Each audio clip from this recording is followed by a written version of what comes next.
Assalamu alaikum viewers, Umar Akhtar from stocksandequities.com.pk. This is our second video for the trading session of July 2nd 2021.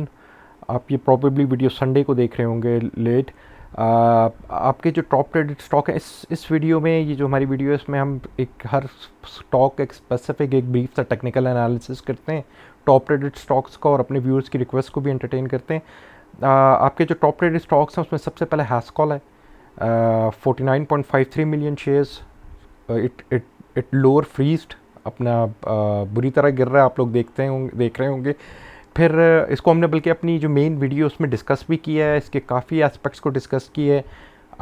Do watch that video जो हमने KSE 100 पे की और how it's going to affect that KSE 100 को भी, market को भी कैसे अफेक्ट करता है। उसके बाद WTL 43.77 million shares, KOSM 28.88 million shares, Pace 21.68 million shares, GGL 20.80 million shares, Silk 19.51 million shares, Tele 18.27 million shares, Treet 17.70, Byco 17.36 and TPL almost 16 million shares. Moving to my graphs now. जी viewers, Hascol को हमने बड़ा in detail अपनी इससे पहले वाली video में भी, आज ये जो जुलाई 2 की जो KSE 100 इंडेक्स की वीडियो है उसमें भी डिस्कस किया। इन्हीं एस्पेक्ट्स को मैं दोबारा भी आपसे डिस्कस कर लूँगा जो हैस्कॉल के हैं। हैस्कॉल काफ़ी गिर रहा है। इचिमोको इसका बेरिश ऑलमोस्ट हो चुका है। अगर लेगिंग स्पैन देखें तो दोनों लाइंस को कट करके क्लाउड से नीचे है, दोनों लाइंस नीचे आ रही हैं, कैंडल्स नीचे आ चुकी है, red line is about to come down, it's going to fall, साफ नज़र आता है। शायद आपको किसी एक दो सेशंस में ब्रीदर मिले, मगर वो सिर्फ इसलिए ब्रीदर होगा कि बिल्कुल अपने ओवरसोल्ड लेवल पे पहुंचा हुआ है, तो फर्दर और फॉल ये दिखा रहा होगा। हम इसको काफ़ी अरसे से बेरिश ही इंडिकेट कर रहे थे। हाउएवर इसका थोड़ा सा एस्पेक्ट चेंज हुआ था पिछले दिनों में, मगर अभी जो रीसेंट डेवलपमेंट्स हुई हैं कंपनी की और वो फंडामेंटल किस्म की डेवलपमेंट है, उस पर एक बड़ी वरीसम सिचुएशन है। वो जो सिचुएशन है मैंने आपसे पिछली वीडियो में की, वो इवन स्टॉक मार्केट को भी अफेक्ट करती है, मे बी उसका भी ट्रेंड रिवर्स कर सकती है जिस किस्म की बात है। आप सब जानते होंगे कि वो मैं थोड़ा सा आपको ब्रीफ दे देता हूँ कि कंपनी ने अपने ऑडिटर्स को का रिज़ाइन एक्सेप्ट किया और बताया कि विसल ब्लोअर ने जो मेजर एक करप्शन या जो एक फ्रॉड और स्कैम इनके अंदर वो डिस्क्लोज़ किया, तो उसमें कुछ ऑथेंटिसिटी भी है और वो उसको इन्वेस्टिगेट भी कर रहे हैं। वो स्कैम ये था कि 2019-2020 में इन्होंने बहुत सारी एलसियाँ खुलवाई। हाईली डेट कंपनी हो चुकी थी, ये अब हो चुकी है। बहुत सारी एलसियाँ खुलवाई और उन एलसियों के अगेंस्ट कभी कोई ऑयल नहीं आया, वो बस एलसियाँ खुलवाई और वो पेमेंट्स हुई, वो बाहर गई पेमेंट्स में भी, और वो सारी पेमेंट्स अप टू कहा जा रहा है अराउंड एनीवेयर अराउंड 45 बिलियन से 60 बिलियन तक हैं। यानी कि जो बैंकों के थ्रू एलसियाँ खुलवा के पेमेंट की गई, उसमें कई बैंक्स जैसे नेशनल बैंक का 18 बिलियन है इन पे वो, और बैंक्स का किसी बैंक का 6 बिलियन है, 5 बिलियन है, जिस पे ये डिफ़ॉल्ट कर चुके हैं। बैंक्स उनकी प्रोविजनिंग कर रहे हैं। ये पाकिस्तान की हिस्ट्री का अगर ये डिफ़ॉल्ट होता है तो सबसे बड़ा डिफ़ॉल्ट होगा, 60 बिलियन तक का कह रहे हैं डिफ़ॉल्ट होगा। तो let's see how it settles up to, ये कैसे ये चीज़ें सेटल होती हैं। ऑब्वियसली बहुत बड़ा स्कैम हुआ है। इवन ऑडिटर्स को भी इसलिए किया गया कि रिपोर्टिंग की गलत हो रही थी। इसको अब डिफ़ॉल्टर सेगमेंट में भी इसलिए डाला गया स्टेट वो PSX की तरफ से कि इनकी जो फाइनेंशियल स्टेटमेंट्स और फाइलिंग है वही सही नहीं है, और उसी पे किसी शेयर को डिफ़ॉल्टर सेगमेंट में डाला जाता है। अब दूसरी बात यह है कि थोड़ी सी जो एक होप है, मैंने जो आपको बैड न्यूज़ है वो तो सुना दी, जो एक और भी है कि इस पर यह भी कहा जा रहा है कि ये बैंकिंग सेक्टर की भी अब अर्निंग्स को बड़ा बुरी तरह इफेक्ट करता है। ये भी ध्यान में रखिए। अब उनको भी इफेक्ट करता है। जिस किस्म के एक्सपोजर्स बैंक्स ने लिए हुए थे उनका शायद ये ईयरली प्रॉफिट होता था, इतना बड़ा एक्सपोजर है। और अब जो दूसरी जो एक होपफुल न्यूज़ इसके बारे में ये है, जो कंफर्म न्यूज़ है, जो उन्होंने स्टेट बैंक को लेटर लिखा है कि ये पोर्ट कासिम पे 8.7 एकड़ का अपना प्लॉट लैंड बेच रहे हैं। वो उसकी कुछ अरबों मालियत होगी जिसको बेच के अपनी चीज़ों को कुछ सेटल करना चाह रहे हैं। ये दिखाया, ये इस चीज़ से आया होता है कि जो मैनेजमेंट है कंपनी की, वो इस चीज़ को सॉल्व करना चाहती है और कंपनी को लेके आगे चलना चाहती है और इन्वेस्टर्स के इंटरेस्ट को सेव करना चाहती है। फिर इनके पीछे दूसरी बात है कि वाइटॉल जो ग्रुप है, वो बहुत बड़ा ग्रुप है, वो जिसका इसमें बड़ा स्टेक है, और उसका मैं आपको बताऊं कि वो वर्ल्ड की one of the biggest oil trading company है, that is the biggest trading company, oil trading company. तो उस पे भी है कि शायद वो इस किस्म का स्कैंडल अपने बुक्स में या अपने शोल्डर्स पे ना लें, इसको कुछ सॉल्व करने की कोशिश करें, और लग भी रहा है कि वो इसको सॉल्व करने की कोशिश कर रहे हैं, मगर टिल देन जो अभी तक हो चुका है इस पे इसका नेगेटिव सेंटिमेंट चलेगा। अब एक मैं आपके साथ रूमर शेयर करना चाहूँगा हैशकॉल के बारे में। Kindly note it's a rumour. इस पे आपने इसको मैं रूमर ही कहूँगा, क्योंकि ये भी मार्केट में बात चल रही है, इसकी कोई ऑथेंटिसिटी या इस किस्म का कोई ऑफिशियल लेटर नहीं आया। कहा यह जा रहा है कि ये रिकवर कर जाएगा। एक बहुत बड़ा ब्रोकर के कुछ डायरेक्टर और मैनेजर ये बात कर रहे हैं कि ये रिकवर कर जाएगा। वो बड़ा रिनाउंड ब्रोकर है, one of the top brokers of Pakistan. और ये भी एक रूमर है कि वो कह रहे हैं ये बात, और वो ये बात कह रहे हैं कि ये रिकवर कर जाएगा। और इसके पास कहा जा रहा है कि कराची इलेक्ट्रिक का इसको फर्नेस ऑयल का ठेका मिल गया है हैस्कॉल को।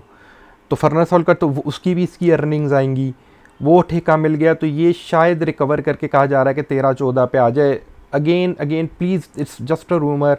ये मार्केट में बातें की जा रही हैं, इस किस्म की बात भी गर्दिश में है, इस किस्म की बात। तो जैसा कि मैंने आपको कहा रूमर है, मैं इसको be careful, take it as a rumour. इस पर किसी किस्म की पोजीशंस ना लीजिए, और स्टे ट्यून्ड के आई होप सो कि ये इसका जो लॉस है वो कम से कम हो। दूसरा एक एस्पेक्ट मैं आपसे ये डिस्कस करना चाहूँगा कि जो हमारे पास लास्ट ट्रेडिंग सेशन का वॉल्यूम है 59.53 मिलियन शेयर्स, बड़ा हाई वॉल्यूम है। बेरिश ट्रेंड में अगर कोई स्टॉक मार्केट ये गिर रहा हो, लोअर लॉक हो रहा हो, और इतना बड़ा वॉल्यूम इस पर, ये चीज़ होता है कि जब कोई बेच रहे हैं तो इनको कोई ख़रीद भी रहा है। 49 मिलियन शेयर्स किसी ने ख़रीदे भी, और वो क्या उनको इन सब बातों का नहीं पता कि कंपनी की बहुत बुरी हालत हो गई है, इसका तो बहुत बड़ा स्कैम हो गया, इसने बहुत गिर जाना है। तो वो भी फिर भी 8 रुपये पे 49 मिलियन शेयर्स किसने ख़रीदा और उन्होंने किसने पोजीशन ली। मे बी यही है कि बात है कि पैनिक सेलिंग, और उस पे जो स्मार्ट इन्वेस्टर्स होते हैं वो बेनिफिट करते हैं, वो लेते हैं एक चीज़ को। तो थोड़ा सा वो भी रहिए, थोड़ा सा कॉन्फिडेंट भी रहिए, पैनिक सेलिंग इसमें इस तरह की ना कीजिए। हाउएवर इसकी fundamentals are very questionable, doubtful. Company की हालत बिल्कुल अच्छी नहीं है अभी, फंडामेंटली भी और टेक्निकली तो साफ ये दिखाई दे रहा है। वर्ल्ड कॉल टेलीकॉम की बात कर लेते हैं। इचिमोको जिसका अभी तक बुलिश है,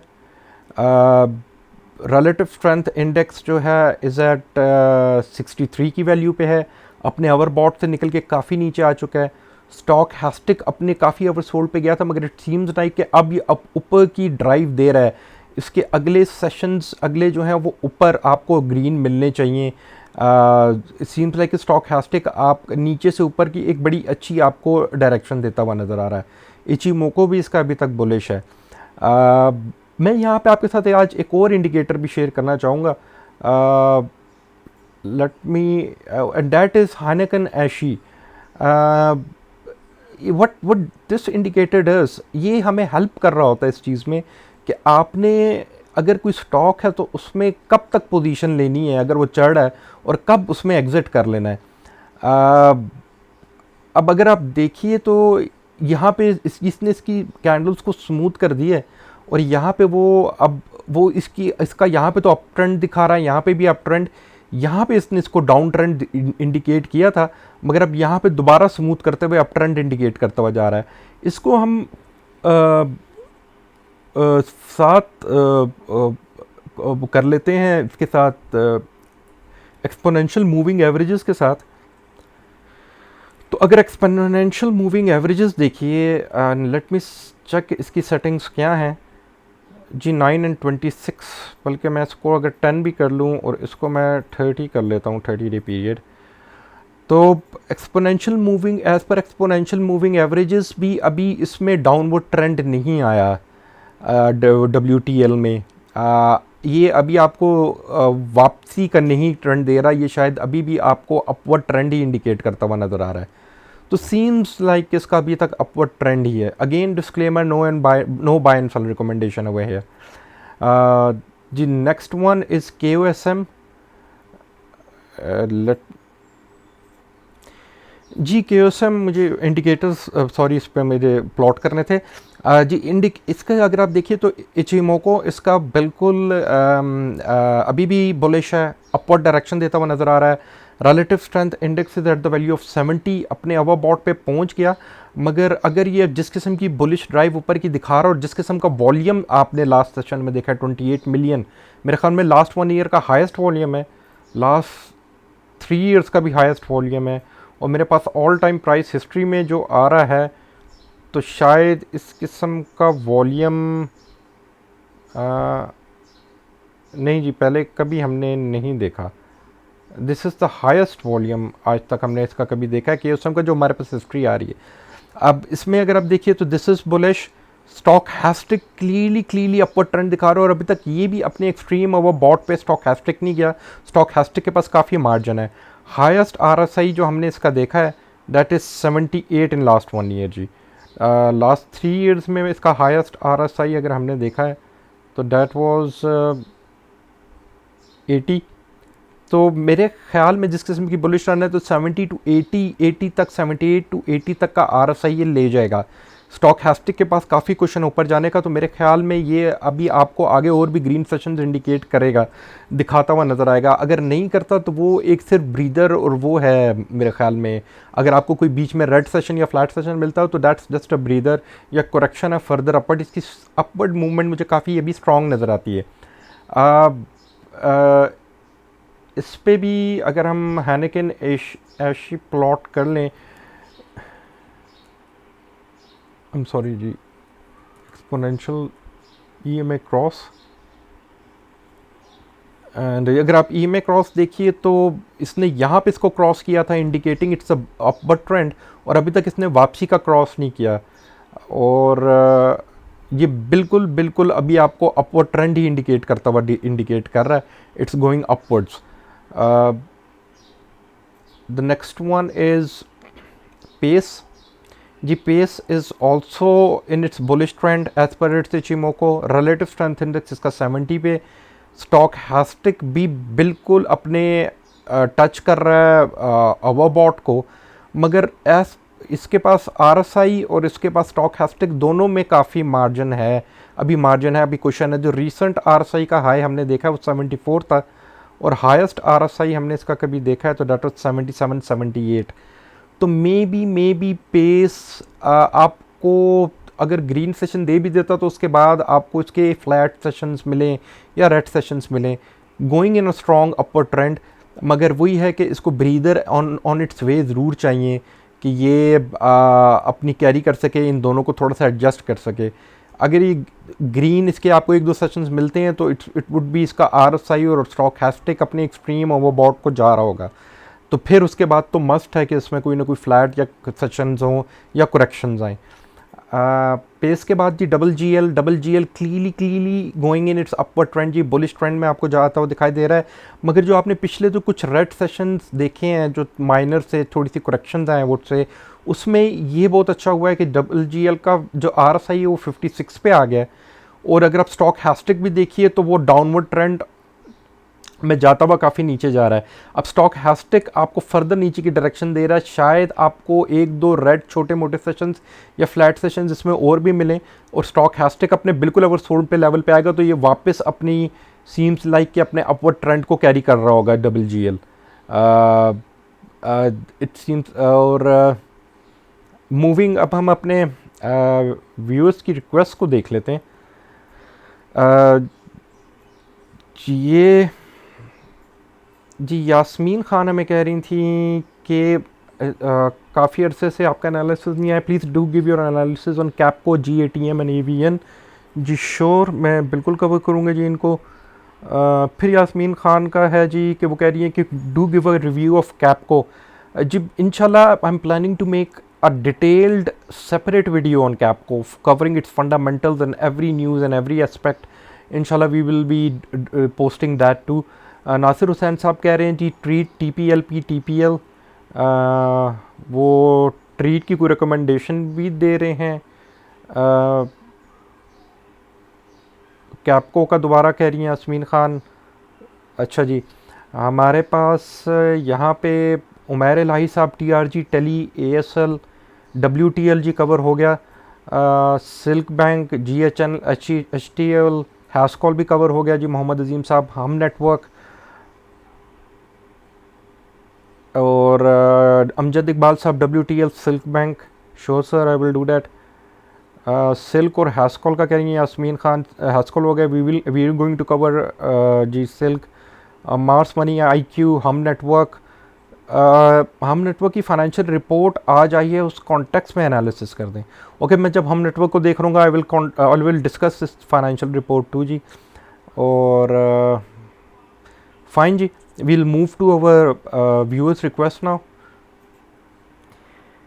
जी। व्यूअर्स, जो हमारे पास पहली रिक्वेस्ट, हम ट्रीट से स्टार्ट कर रहे हैं। ट्रीट कॉर्पोरेशन लिमिटेड क्लियरली अपने एक बुलिश रन में ऊपर मूव होता हुआ दिखाई दे रहा है। रिलेटिव स्ट्रेंथ इंडेक्स इसका 76 की वैल्यू पे है। स्टॉक हैस्टिक भी अपने ओवरसोल्ड पे पहुंचा हुआ है, मगर अगर आप देखिए तो स्टॉक हैस्टिक काफ़ी अरसे से अपने ओवरसोल्ड पे वो होवर कर रहा है। रिलेटिव स्ट्रेंथ इंडेक्स को भी देखिए तो सिंस मई 27 मई और पूरा जून आपका गुजर गया, ये इसने अपनी लोअर, इसने अपने आप को कभी भी 66 से नीचे नहीं गिराया, और ये अब इसने अपना 2-3 दफ़ा 80-82 का अपना हाई RSI दिखाया हुआ है। ट्रीट कॉर्पोरेशन एक अच्छे मूवमेंट में चलता हुआ दिखाई दे रहा है। वॉल्यूम्स नंबर भी स्ट्रॉन्ग है, अभी तक इसकी अपवर्ड डायरेक्शन ही है। 1 ईयर का हाई पे है, अभी इसकी जो लास्ट क्लोजिंग है 54.85 की है। मैं 3 साल की आपके साथ इसकी प्राइस हिस्ट्री शेयर करूं तो 3 साल की भी अपने हाईएस्ट वैल्यू पे है, और ऑल टाइम मैं आपके साथ प्राइस हिस्ट्री अगर ये शेयर करूं ट्रीट की, तो ट्रीट ने मे बी इन 2013 ये शेयर 200-250 से भी ऊपर था। 298 का हाई इसने दिखाया हुआ था। बैक इन 2010 ये 439, 534, बल्कि 650 को भी इसने क्रॉस किया हुआ इस शेयर में। आई डोंट नो इस किस्म की ये बुलिश ड्राइव इसको इतना लेके जा रही होगी, I can not say anything. हम इसका जो रीसेंट हाई है दैट वाज इन 2015, तो 146 का था 2015। उसके बाद ये 2015 में गिरा और 2015 में ये 72 तक आया, और इट वेंट अप टू 59, 60, और 16 में ये 48, 47 का शेयर रहा। फिर ये बैक इन 2017 ये 73, 75 तक गया, जब आपकी मार्केट आपकी ने 50,000, 52,000 का लेवल क्रॉस किया था। तो मे बी जिस किस्म की इसकी बुलिश रन अगर स्ट्रॉन्ग है, तो मे बी ये अभी आपको ये है कि मैक्सिमम 70 तक का दिखा दे अपनी इन करेक्शंस के साथ, डिपेंडिंग इसको करेक्शंस मिले। अगेन मैं आपको किसी को किस्म की बाय सेल रिकमेंडेशन नहीं दे रहा, we just looking at the historical stock prices. Ichimoku इसका बुलिश ही है, ये अपना रिलेटिव स्ट्रेंथ इंडेक्स इसका 76 अपने ओवरबॉट लेवल के पास है, करेक्शन इसको मिलनी चाहिए। स्टॉक हैस्टिक भी अपने ओवरबॉट पे है। Next one is TPLP properties limited, TPL properties limited, ये भी अपने बुलिश रन में जा रहा है। सिंस इसके बुलिश रन, इसके वॉल्यूम नंबर्स भी काफ़ी अच्छे आना शुरू हो गए हैं। जो लास्ट इसने क्लोजिंग दी है 31.97 की ली है, मगर अब इसका रिलेटिव स्ट्रेंथ इंडेक्स देखिए तो 84 पे है। स्टॉक हैस्टिक भी अपने एक्सट्रीम ओवरबॉट पे है। मेरे ख्याल में इसको ब्रीदर करेक्शन की बड़ी सख्त ज़रूरत है, इसमें करेक्शंस या फ्लैट सेशंस होने चाहिए। Otherwise it's on very overbought level, very dangerous zone यहाँ पे।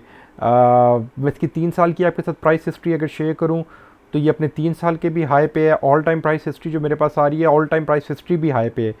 तो इसने इससे पहले कभी इतना हाई RSI भी नहीं दिखाया। सो बी केयरफुल जी, be careful in the stock. अपने काफ़ी ओवरबॉट पे है, मगर अपनी बुलिश रन तो बड़ी स्ट्रांगली ये कैरी करता हुआ दिखाई दे रहा है यहाँ पे।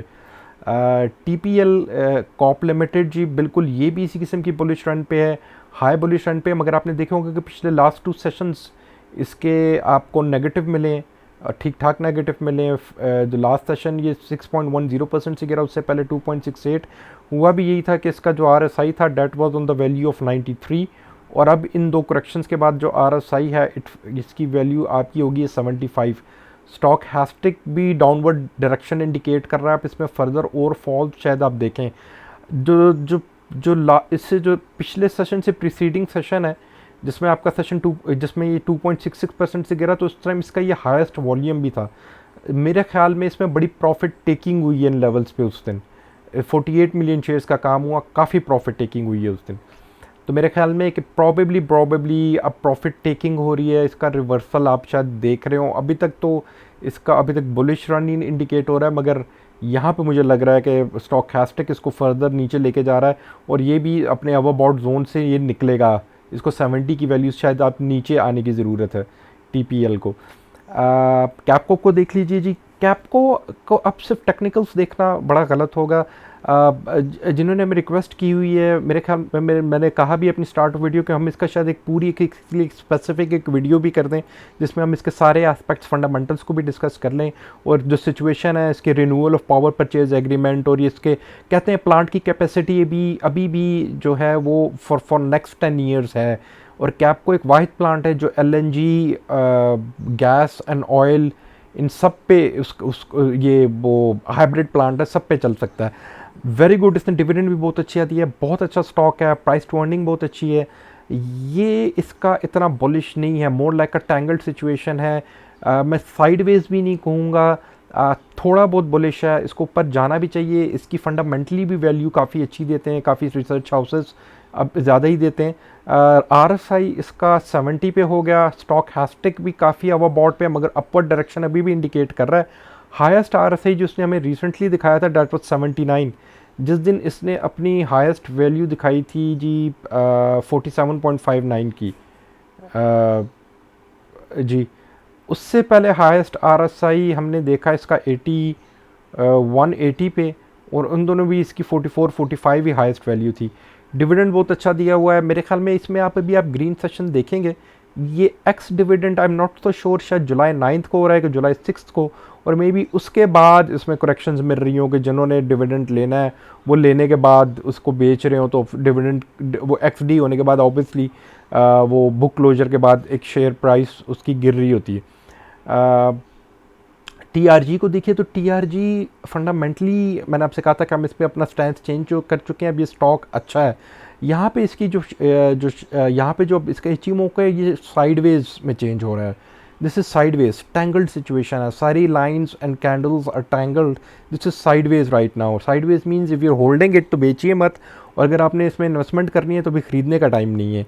RSI को अगर आप देखिए तो 51, और स्टॉक हैस्टिक अगर आप देखिए तो अपने ओवरबॉट से थोड़ा सा नीचे है, और शायद आपको अभी भी अपवर्ड थोड़ी सी आपको इंडिकेशन देता हुआ नज़र आ रहा है। 51 का RSI, इसमें काफ़ी मार्जिन है ऊपर जाने का, मगर इसमें आप ये भी देखिए कि फ्रॉम सिंस अप्रैल 21 इसने अपना RSI जो हाईएस्ट RSI की जो रेंज रखी है वो 59 to 64 रखी है। अभी इसका RSI मैंने आपको बताया कि डेट इज़ 51, तो मे बी ये अपने आप को इसी किस्म की रेंज बाउंड में अपने आप को होवर करता हुआ नज़र आएगा हमें। जी व्यूज़, अब टेलीकार्ट की बात करते हैं।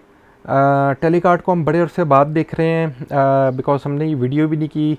अब टेलीकार्ट का इचिमोको आपको साइडवेज इंडिकेट कर रहा है, अपनी बुलिश रन ख़त्म कर चुके हैं, जहन में रखिए। रिलेटिव स्ट्रेंथ इंडेक्स का इसका बहुत नीचे आया, अराउंड 38 पे आया, और अभी इसकी वैल्यू 48 पे है। स्टॉक हैस्टिक भी अपने ओवरसोल्ड पे रहा और अभी अपवर्ड मूव कर रहा है अपने ओवरसोल्ड से। मे बी आप इसमें एक दो ग्रीन सेशंस देखें तो शायद इचिमोको चेंज हो, मगर आई डोंट थिंक सो।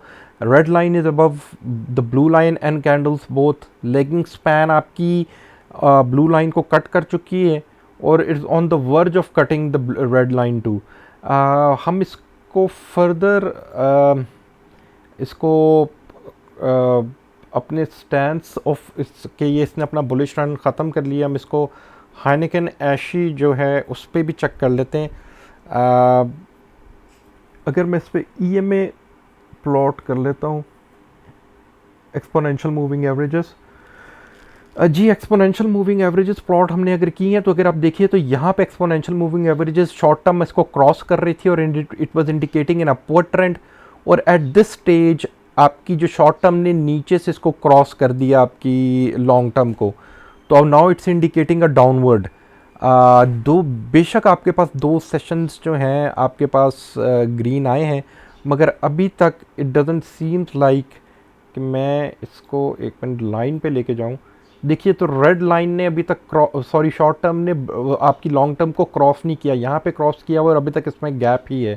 तो आई थिंक सो कि जी मेरे ख्याल में इसका शायद अब रिवर्सल बन रहा हो, इट्स रिवर्सल बन रहा हो। जिस दिन इसने क्रॉस किया है उस दिन उसकी उसकी क्लोजिंग थी 15.51 की, आज आपके पास क्लोजिंग है 16.01 की।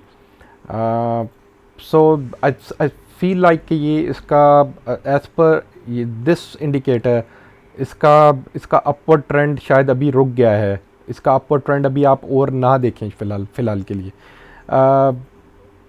आयशा स्टील मिल्स की बात करते हैं। Ayesha steel mill is also जी sideways, it's not it's sideways, actually sideways है। आप साइडवेज मीन्स आप इसको अभी ख़रीदिए मत, अगर आपने होल्ड किया हुआ तो बेचिए मत। RSI इसका 45 पे है, स्टॉक हैस्टिक इसका बहुत लो है, अपने बिल्कुल ओवर्स होल्ड पे है। ये भी हो सकता है कि यहाँ पे एक अच्छी पोजीशन भी आयशा स्टील मिल्स में ली जा सकती है। दूसरी चीज़ ये भी रेंज में रखिए कि स्टील और सीमेंट से बड़ी एक्सपेक्टेशंस हैं इन सेक्टर से कि ये बड़ा परफॉर्म करेंगे, तो मे बी शायद इसका आगे फिर ट्रेंड आपको चेंज होता हुआ मिले, मगर फ़िलहाल टेक्निकल्स इसको अभी इसमें ऐसी कोई अपवर्ड ट्रेंड इंडिकेट नहीं कर रहे। दो एज़ पर स्टॉक हैस्टिक अपने ओवर सोल्ड के बड़े पास है। रिलेटिव स्ट्रेंथ इंडेक्स इसका 45 पे है, वो बॉट एंड ओवर सोल्ड के बीच में है। लोएस्ट जो हमने इसका रिसेंटली जो RSI देखा वो 32 था, and that was on 30th अप्रैल, जिस दिन इसकी प्राइस जो थी वो 20-21 पे थी।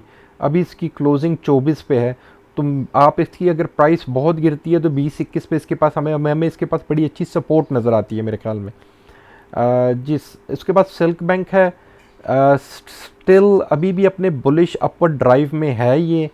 और अभी जो आपको जो रेड सेशन मिले हैं वो इसको मेरे ख्याल में ओवरबॉट सेशन से ही इसको निकाला है, अपने ओवरबॉट जोन से। RSI इसका 59 पे आ गया। स्टॉक हैस्टिक भी अपने ओवरबॉट से निकल चुका है, मगर आपको फर्दर रेड सेशन इंडिकेट कर रहा है और फर्दर फॉल इंडिकेट कर रहा है सिल्क बैंक में।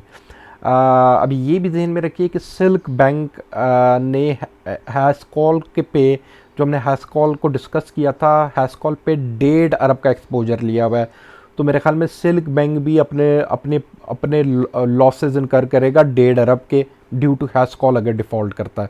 तो मेरे ख्याल में अगर हैस्कॉल की न्यूज़ है और इस किस्म की बात है तो मे बी मंडे को आप इसमें फॉल ही देखें। स्टॉक हैस्टिक भी इंडिकेट कर रहा है फर्दर प्रॉफिट टेकिंग और फॉल, इसमें सेलिंग प्रेशर इंडिकेट कर रहा है। GHNL की बात करें तो GHNL is also sideways right now, tangled situation.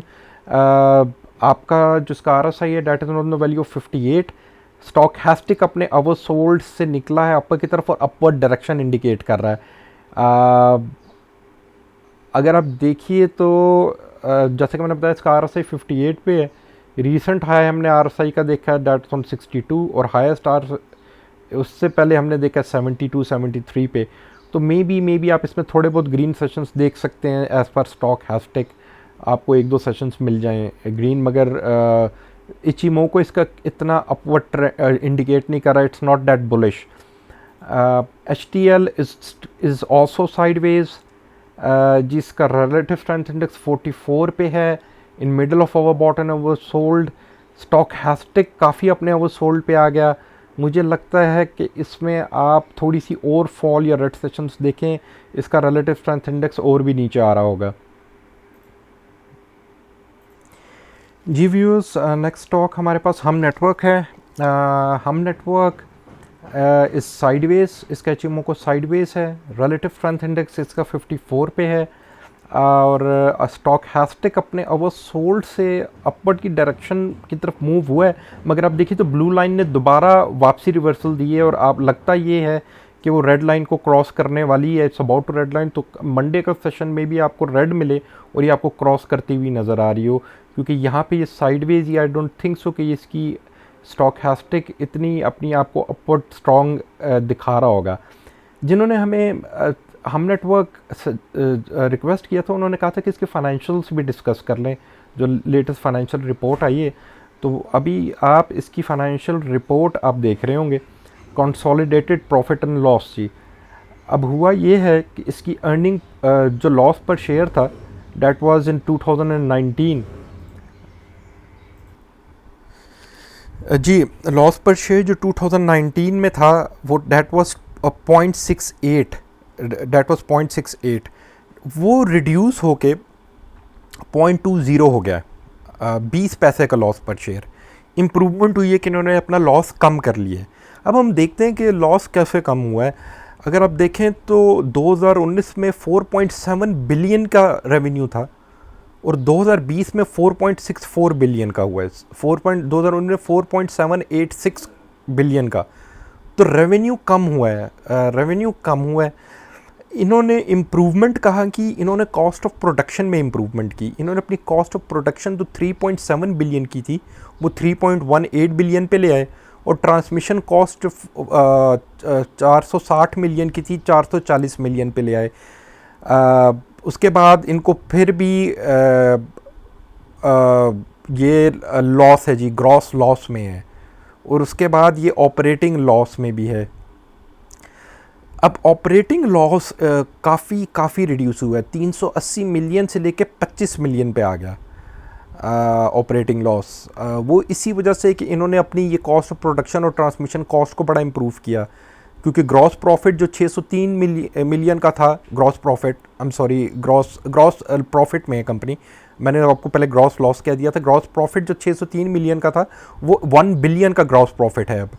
और अब हुआ क्या है कि अगर आप ये जो एडमिनिस्ट्रेटिव एक्सपेंसेस हैं, इनमें अगर आप देखिए तो इनमें एक और एक्सपेंस है जो था अदर एक्सपेंसेस का, वो 2019 में 19 मिलियन थी और वो 263 मिलियन, ऑलमोस्ट आप समझ लीजिए 10 टाइम्स इंक्रीज़ हुआ जी other expenses.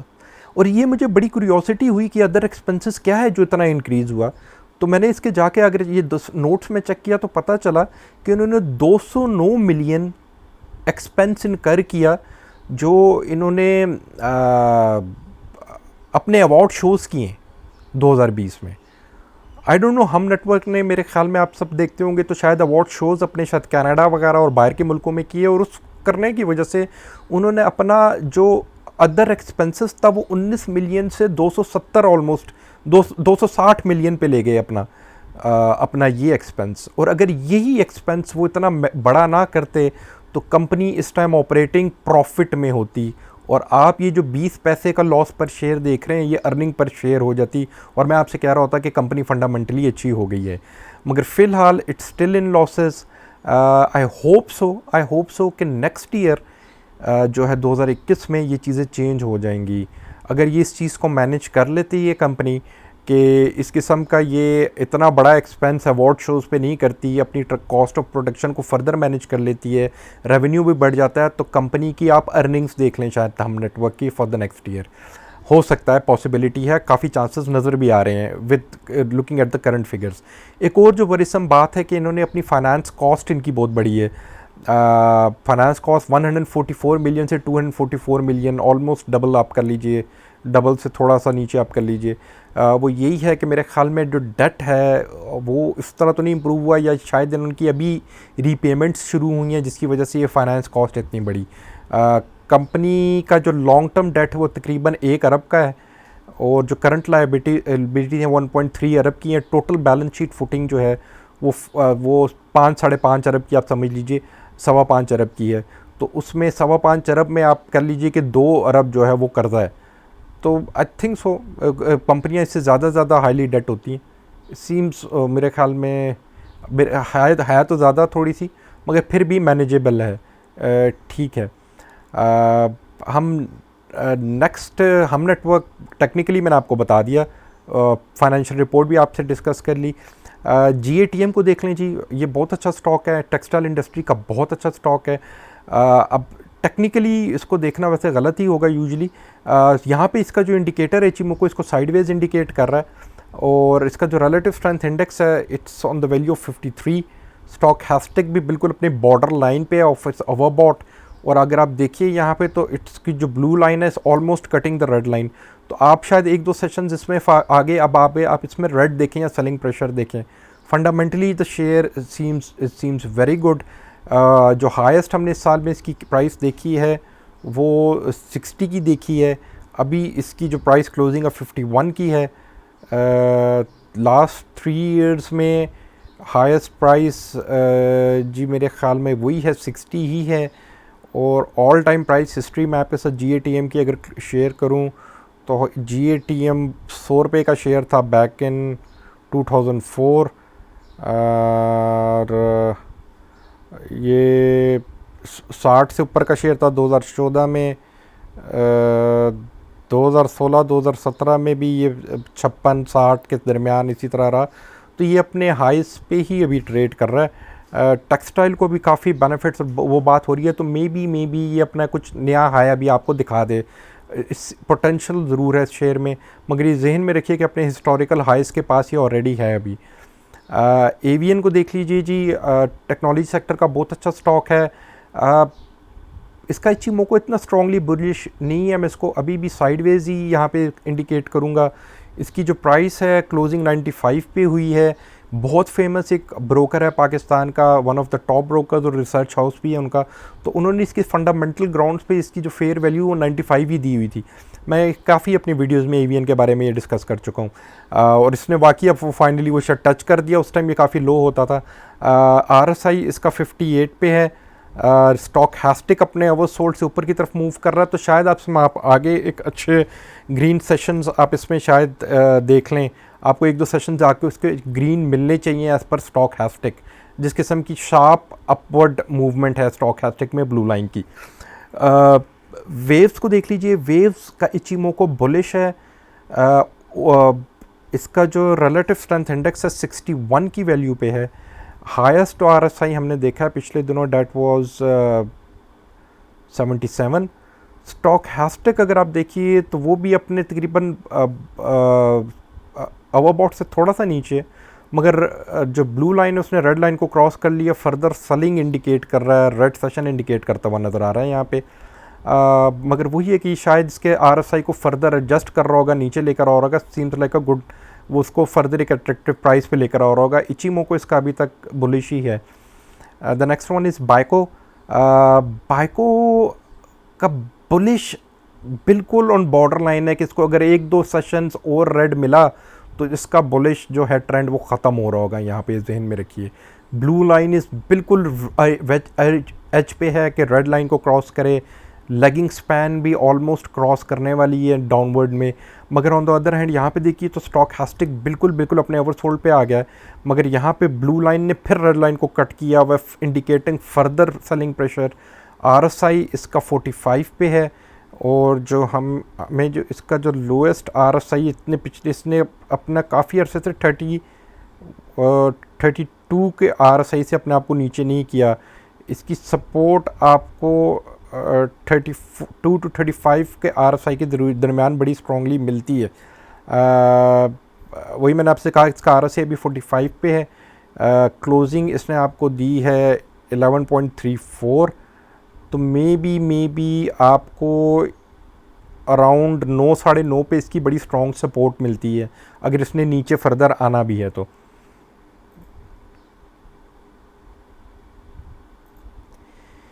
Ji viewers, last stock for the day ICIBL। हमसे लास्ट अपनी जो लास्ट हमारी जो लेटेस्ट वीडियो उसी में किसी ने हमसे रिक्वेस्ट की थी। ICIBL का इचिमोको इस साइडवेज टैंगल्ड, बिल्कुल एंट्री ना कीजिए, और इफ़ यू होल्डिंग इट तो ज़रा होल्ड रखिए। RSI इसका 50 पे है, और स्टॉकहास्टिक अपने ओवरसोल्ड पे पहुंच गया, मगर फर्दर इंडिकेट कर रहा है। देखिए अगर आप देखिए तो ब्लू लाइन ने क्रॉस कर लिया रेड लाइन को, फर्दर रेड सेशन आपको फर्दर सेलिंग प्रेशर इंडिकेट करता हुआ नज़र आ रहा है। 1 ईयर आज इसकी क्लोजिंग है, लास्ट क्लोजिंग 2.86 की। हाईएस्ट हमने इस साल में हमने इसको देखा है मे बी 3.10 पे जी, बिल्कुल नहीं बल्कि 4 पे भी देखा है बैक इन दिसंबर 2020। ये 1 ईयर की प्राइस हिस्ट्री है, 3 इयर्स की प्राइस हिस्ट्री देखें तो 3 इयर्स के प्राइस हिस्ट्री के हाई पे ही है। और ऑल टाइम प्राइस हिस्ट्री जो मेरे पास आ रही है उसमें अगर आप देखें तो इसने 3.5 दिखाया इन 2017, और बैक इन 2008 ये 17 रुपये का 19 रुपये का शेयर था, मगर आई डोंट नो कि उन वैल्यूज़ पे जाता है। स्पेकुलेटिव शेयर है, be careful, sideways further indicate कर रहा है आपको रेड सेशंस इसमें। This is it for today viewers. Disclaimer at the end, मैं आपको किसी किस्म की बाय सेल रिकमेंडेशन नहीं दे रहा, नो एंट्री एग्जिट पॉइंट्स, ये सिर्फ एक जनरल और बेसिक ओवरव्यू है technicals for these stocks, just to give you, आपके पास मोर इन्फॉर्मेशन आ सके ऑन योर और आप अपनी ट्रेडिंग स्ट्रैटेजीज़ को बेहतर कर सकें। आई होप आपकी इन्वेस्टमेंट सेफ रहें, you make more money in stock market. Take care, अल्लाह हाफिज़।